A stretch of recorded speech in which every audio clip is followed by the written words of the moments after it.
I think for me it is very wrong for you to judge the book by its cover. Sometimes we judge ourselves so harsh because of maybe the past or the history, our stature, and how we look like. And we judge ourselves based on that. Where am I going with this story? Stay there.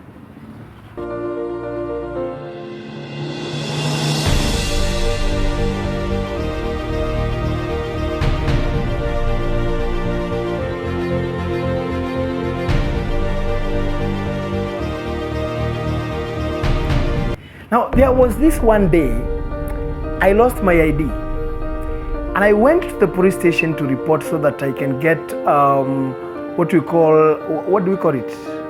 Remind me there, the abstract. And I went to a certain police station in our area to go and report my ID. I've lost my ID, and also to request them to give me the abstract so that I can go to the DC area and request another ID. And so I went, and when I entered into the front of the door, I looked at the lady who was sitting at the desk of the customer care. And that lady, ile jicho alinigonga nayo nikiingia. I was like, what am I looking like? Kwani nini nimefanya? Is it like this lady has looked at me and she understood maybe my history, maybe my past, maybe because of the altercation maybe we have had, maybe with cops, and many things were running in my mind, asking myself many questions, and also finding myself judging myself based on my history and my past. And I thought maybe this lady, kulingana na jicho yenye aliniangalia nayo, ataanza kuniletea stories zingine ambazo hazina mbele wala nyuma. And out of that, I developed attitude. And so even when I was reporting to her what has happened, it's like I was not myself, because I am reporting, and in my mind I am constructing and formulating some information so that if she maybe asked me a question about my past, I have the way now to maneuver. But later I realized this lady hata alikuwa mbali sana na mambo yenye nilikuwa ninawaza, because for her maybe it is her nature kumwangalia jinsi ambavyo nilimwangalia, but I began to judge myself based on her look. What am I saying?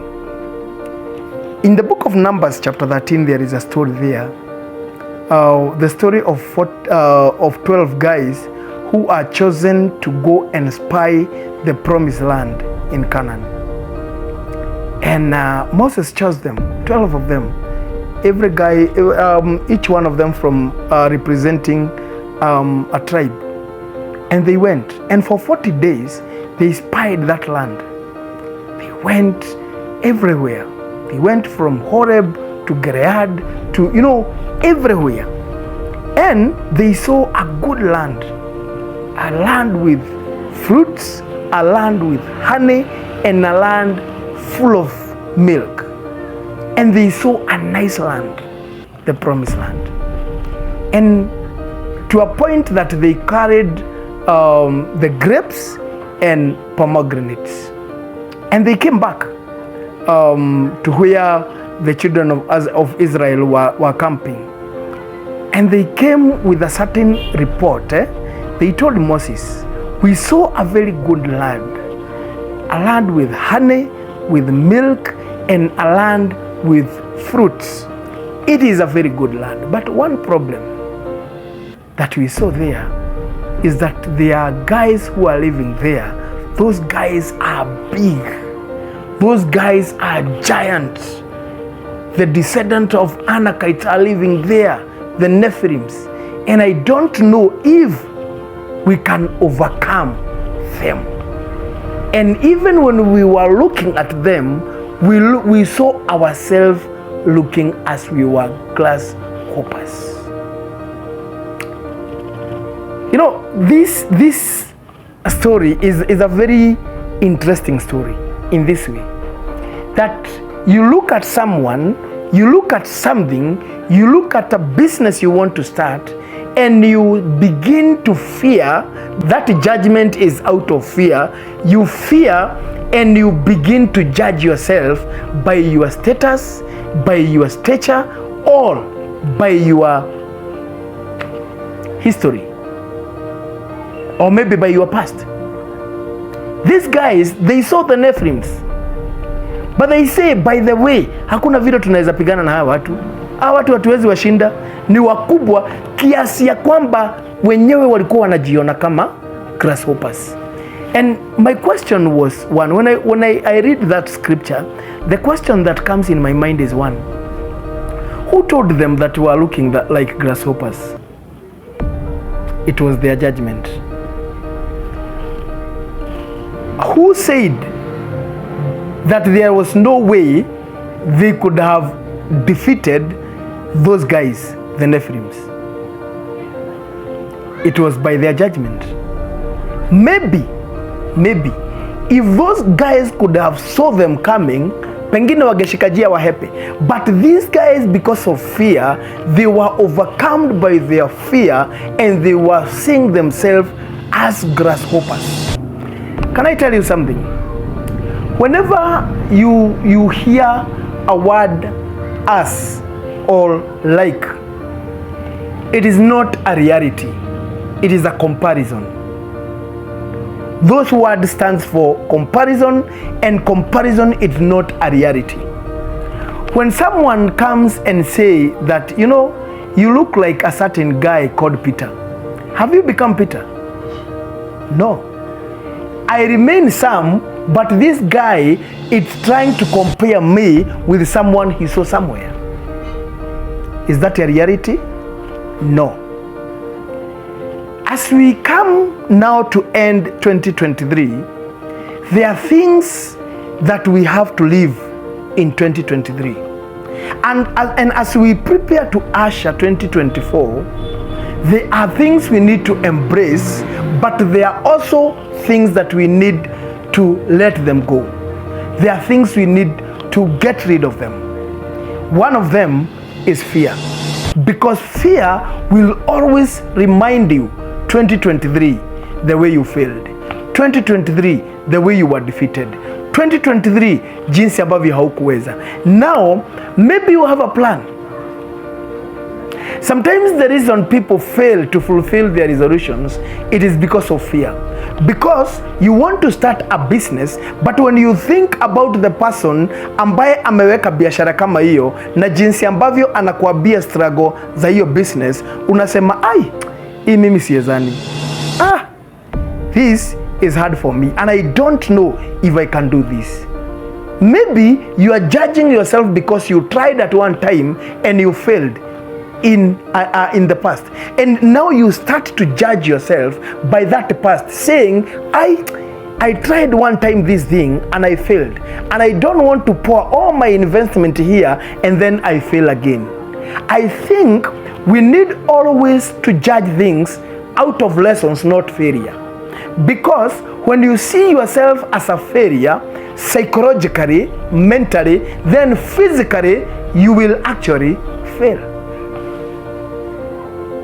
I'm saying this because I've met many people this year, and they are telling me my marriage is not working. And I think my marriage is not working because of something I did, or maybe something my wife did 5 years ago. And out of that history can create fear in you. And when that fear inaingia ndani yako, unaanza kujiona as a failure. You know, you judge yourself as a failure and you don't see anything good in yourself. These 10 guys, they didn't see anything good in themselves.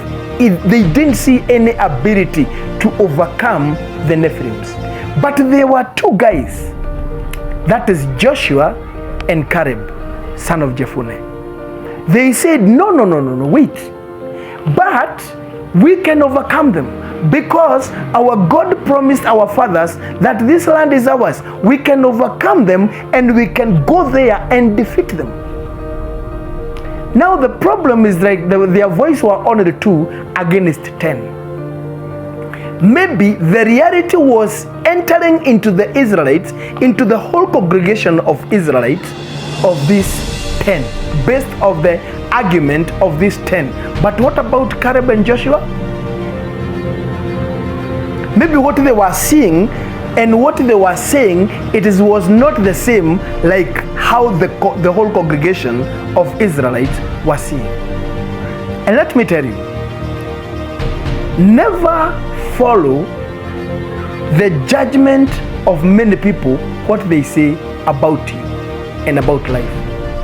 It is always good to listen at yourself. Listen at your spirit. What does your sense tells you?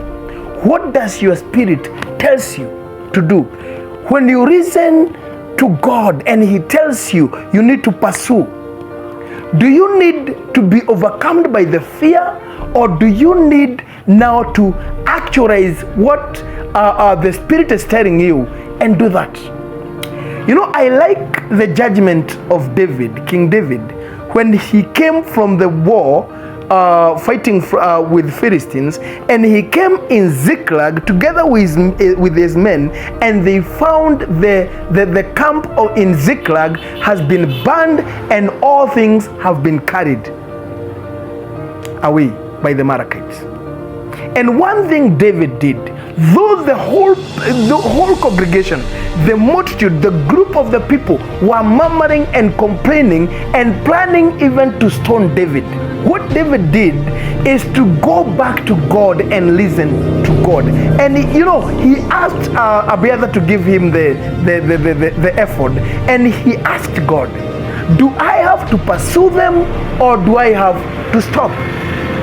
And David didn't bother about what many people were saying. What he did, he listened to God, and God told him, pursue them and you will overcome them and you will defeat them. Though David was tired, he pursued, and he went and defeated the Amalekites, and he came back with their women, their children, on all the plunder that was carried in Ziklag. What am I saying? There are things that you have failed in 2023, and those things, they supposed to be a lesson in you, because in 2024 is coming with new things. 2024 is coming with new challenges, with new blessings, and with new platforms. And I think what we need to do is to apply the template that God will give us of 2024. Do not apply your tactics in 2024 using the template of 2023, because you will fail. There is a point of reasoning to God, what God is saying, what He is telling you to do, and do it. Though maybe you tried in 2023 and you failed, it's supposed to be a lesson to apply in 2024. And let me tell you, you will succeed, because the failure of the past cannot dictate the success of the future. Every platform that you find yourself in has a new challenge, and these new challenges, we need to embrace them and learn new things out of them. Do you know what? The age is still going on. If you were 20 years in 2023, right now in 2024, you will be 21 years. You need to learn new things in 2024, because now the age is still advancing. The people who are advanced in age, like me, in 2024, I am jumping to another step, to another stair, and I need to learn a new thing now to operate with a new tactics in 2024, so that the failure and the things I tried to do and I didn't do in 2023 cannot dictate my future in 2024. And you know what? Anything that make you see yourself as a failure, that is an obstacle and hindrance that prevent you from advancing in your life. What am I saying? Is that we need to see ourselves as people who have succeeded in all area that we try to do. Not that you will not face the challenges. Challenges are there, but challenges are there. Challenges comes to build your capacity, not to kill you. Challenges comes to show you the way on how to maneuver, not to prevent you from your success. And that's why I will tell you, the challenges of 2024 will not be like the challenges of 2023.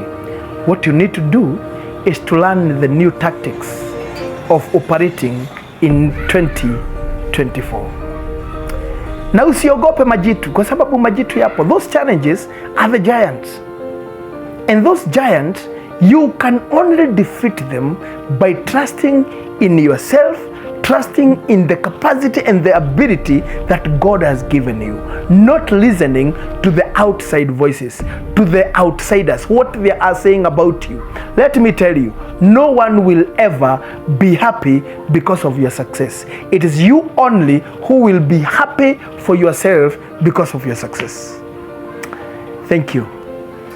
Acha nifike hapo and tell you goodbye, na nikuishie a very happy new year, and the year of success and the year of freedom, so that uweze cooperate by the ability and the capacity ambayo umepewa na Mwenyezi Mungu.